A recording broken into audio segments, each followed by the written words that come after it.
So you've been thinking about starting your own firm, or maybe you've already begun, but it does not feel solid under your feet.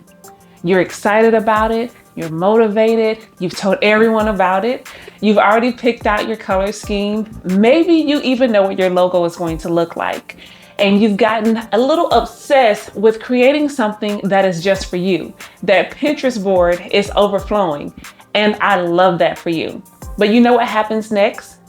Fear. Fear starts to cripple us, and fear starts to walk in and tell us that we can't. And then you start to think, whoa, how am I going to get clients? Or how am I going to pay for staff? Or how am I going to pay myself? Or even where am I going to work? How will my office be set up? Am I going to have an office? Do I have enough money to pay for an office? Let me let you know something right now. If you've had even one of those thoughts, then you are not alone. And this episode is just for you. This is the Attorney Cheat Code podcast, where we will give you the tools necessary to fast track your way to law firm ownership, to not just create the law firm, but the life of your dreams. My name is Alicia Jones, and I am a Texas-based attorney. If this is your first time here, as they say in the Baptist church, welcome, welcome, welcome. And if you have rocked with me before, then thank you so much for the support and welcome back. Make sure to hit that subscribe button so that you can be notified of future episodes and so you don't miss out on any of the good things that we're dropping weekly.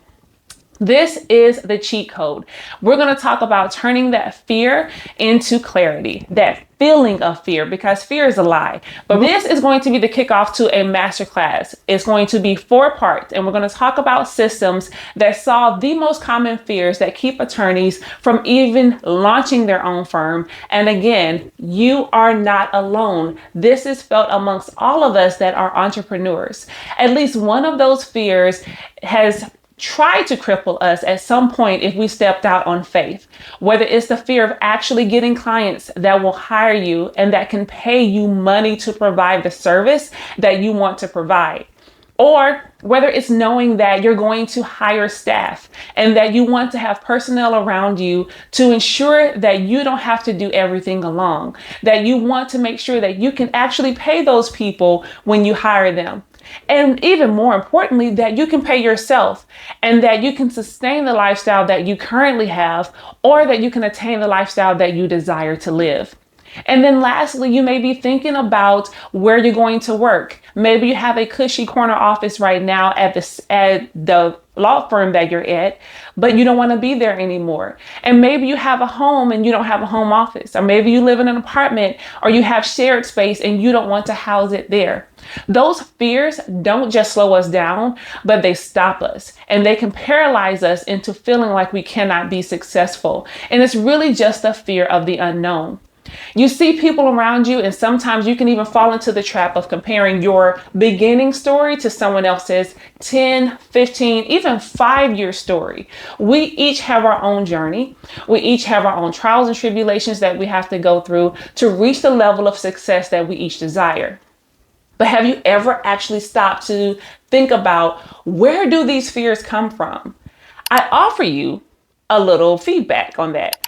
I think that these fears come from 2 things: the traditional training that we've received and a lack of systems. Our traditional training from law school has taught us how to argue a case. It's taught us how to look like attorneys. It's taught us how to even access code books online, how to research, how to even buy a briefcase to go to court. We'll know all of those things, but it does not tell us how to actually build a business. And then the other part of that is, you look around and there are attorneys and you think that they're successful because they have firms, but they're not, because that firm is running them. And that is because of the fear number 2, or the root of the fear. The second part is a lack of systems. We feel anxious because we're making it up as we go. And it's a lot of guesswork. So you don't have anything to actually look forward to because you don't know what's about to happen.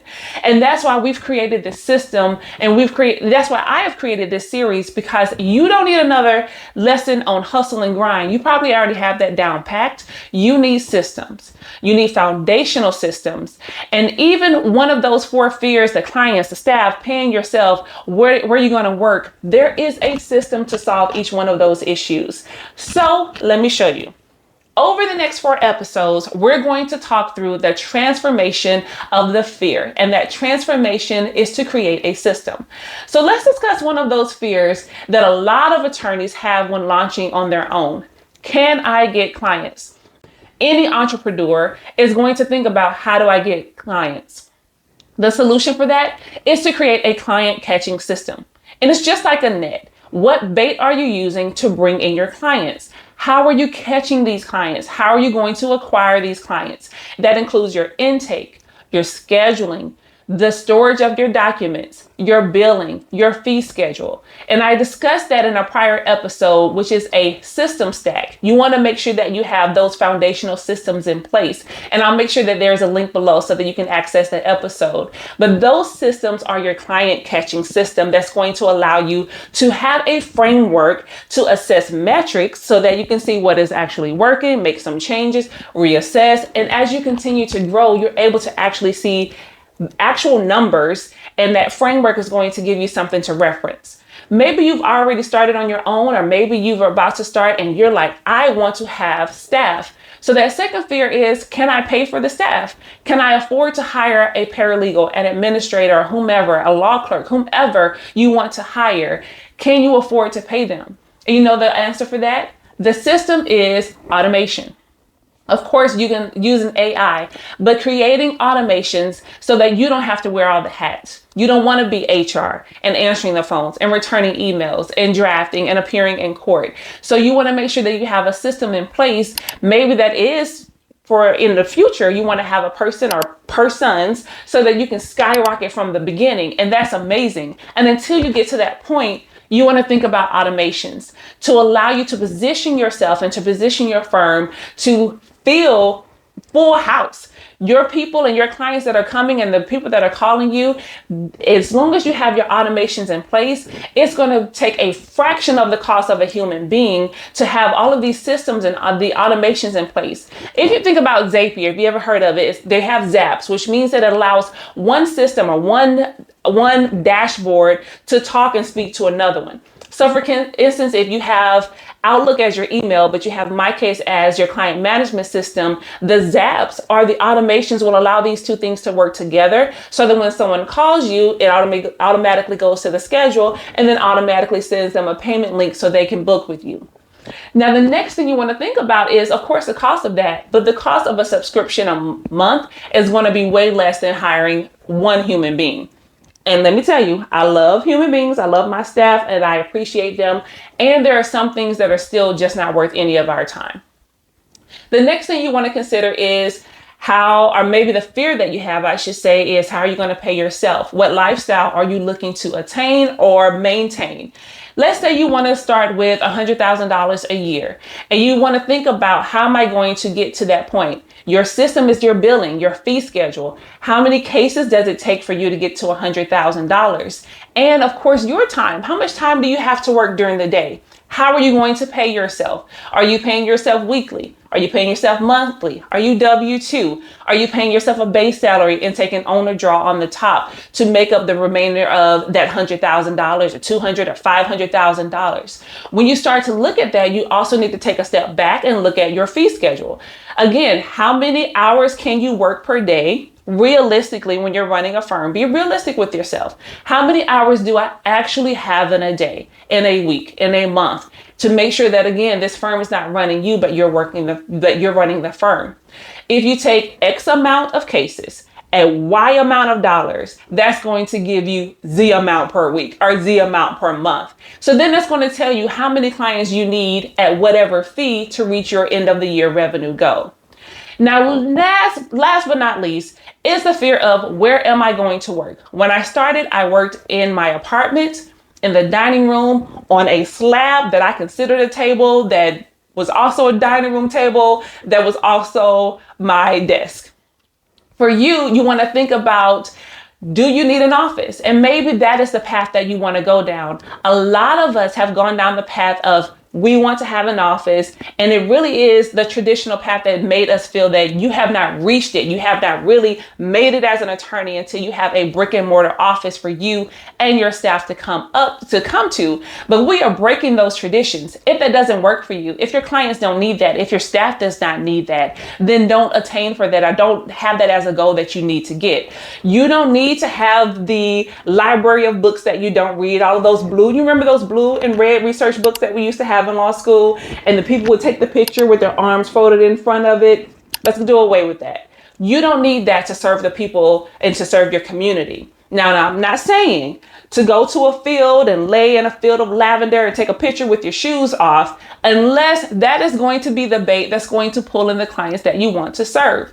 Our clients are real people, and they want to know that you are real. They want to know that you care about them. They want to know that you're going to listen to them. They want to know that they can be knowledgeable with you, that you're going to teach them, and that you're going to update them on their cases. You're going to actually talk to them, and they want to know that you're going to represent them zealously. They care less and less about a physical office at this point. It's really about, do you care about them, and do you have the knowledge? And of course, if your desire is to have a physical office, which, okay, that's great. Think about that when you're looking at how much you're paying yourself, how much of that needs to be set aside in savings so that you can not only afford an office, but afford to furnish it with all of the tech, the systems, the office furniture that you need to be successful. Now, look, if you are feeling overwhelmed, I get it. That is a lot to take in. So just take a breath, right? You don't have to fix everything at once. That's not what I'm asking you. That's not what I'm telling you to do. You will be ahead of thousands upon thousands of other attorneys if you just take the first step. There are so many people that will go on through their entire life and never take a chance on themselves. They'll never step out on faith and say, you know what? I believe that I can do it. You can always come back and get a job. You can always go work for the state. You can always work for a nonprofit. You can always work at someone else's law firm. But now is the time for you to work for yourself and for you to fulfill your dream. The fears that you feel and the fears that you are trying to conquer, the fears that you're battling are shared amongst your legal community. And for those of us that desire to build a firm around our lives and have a higher quality of life, those fears come, and we are going to overcome those fears. And the way we're going to do that is to create the systems to make our lives well, to make sure that we can get clients, to make sure that we can pay our staff, and to make sure that we can pay ourselves, and to make sure that if we do want to have an office, that office can be created in the way that we want to. And of course, the answer to creating an office is to do it virtually. If you cannot afford right now to have a physical office, make it virtual. Use automations to streamline your processes to make sure that your office feels physical, but gives exactly what you need, virtual and all. Even if you've never done marketing, even if you have never stepped out and you have not taken one client, I'm going to walk you through in the next 4 episodes in this mini series. I'm going to walk you through how to confidently take that first step and how to confidently speak to and close that first client. We're going to talk about, of course, in the first episode is our clients. How do we attain clients? What is the system that we use to make sure that we can get the clients that we want? Now, I've created a system stack starter kit. Woo, that was a mouthful. It's going to be a printable that outlines the 4 systems that will help you track your progress as we go forward. So make sure that you download that, look in the comments, download that, so that when you watch the next episodes or you listen to the next episodes, that you're able to make some notes of how you want to represent your community. And I want you to share those ideas, because each of us has a gifting and each of us are going to represent our communities in a different way. Let's change the face of the legal community to make sure that our clientele, our people, do not feel intimidated by attorneys, but they feel cared for and heard. And last but not least, I've got something big coming later on in the year. We're building a private community for attorneys who want to launch and grow their own law firms. You're going to have access to training sessions, to walkthroughs and templates. And most importantly, you're going to have a community of other attorneys that will celebrate your wins and support you during those setbacks. We're going to make sure that you are armed and ready to launch your firm to create the life of your dreams. That's going to be coming later on this year, and I'll give more details in future episodes. So make sure that you are subscribed. Fear doesn't go away, but it will get quieter when you have a plan. And the plan is this masterclass. So whether it is obtaining clients, paying for your staff, or paying yourself well, or where you're going to work, we're going to answer each one of those questions in the upcoming episodes. I believe that you can do it, and I believe that you're here for a reason and a purpose. This is the cheat code. So we're breaking the traditional path of how we're going to own a firm, of how we're going to access wealth, of how we're going to pass wealth down generationally to our children's children, right? So I want to make sure that you tap in, that you're subscribed, and that you're sharing this information with other attorneys. The more that we come together to support each other, the better our legal community is, and the better representation our own community that we can serve. The people that come to us in turmoil and in trauma, the better off they're going to be when we have people like us that are standing before them who have a heart for them, people that we want to help their families, and not just them as an individual, but we know how our representation is not just going to touch this one individual, but how it's going to trickle down to their family. We need more attorneys that have integrity, but that also have a good system. We're not asking you to live in the poorhouse to help someone else. Like one of my really good friends say, I'm not asking you to set yourself on fire to keep everybody else warm. I'm asking you, and I'm helping you to create a system, a chimney. I'm creating a chimney so that other people can come and be warm, and that you can still have the life and the law firm of your dreams. My name is Attorney Alicia Jones.